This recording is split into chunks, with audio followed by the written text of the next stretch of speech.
बाजवा ले बाजानिया हो भैया डोलिया ले कहार। बाजवा ले बाजानिया हो भैया डोलिया ले कहार। छातावा ले कवाना हो भैया बहिना संगमा जस। छातावा ले कवाना हो भैया बहिना संगमा जस।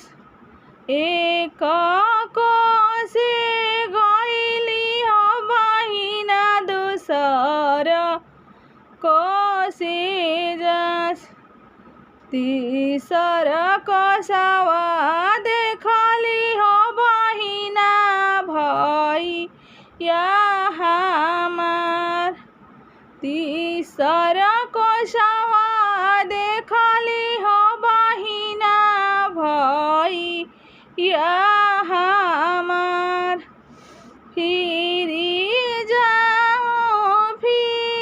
हो जाओ भैया हमार।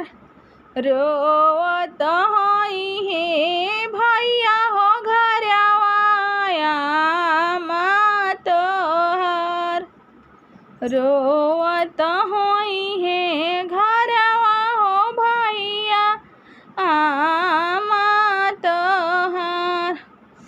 रोवत हई आमा फटत हई छतिया डोरत हई हे लोर। रोवत हई हे आमा फटत हई छती डोरत हई हे लोर। चुप करवत हई हे गाँव घर के लोगवा पोछता हई हे लोर। चुप करवत हई हे गाँव घर के लोगवा पोछता हई हे लोर।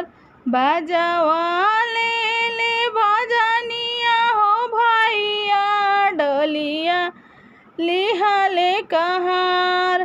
छतवा ले कवाना हो भैया बहिना संगवा जा।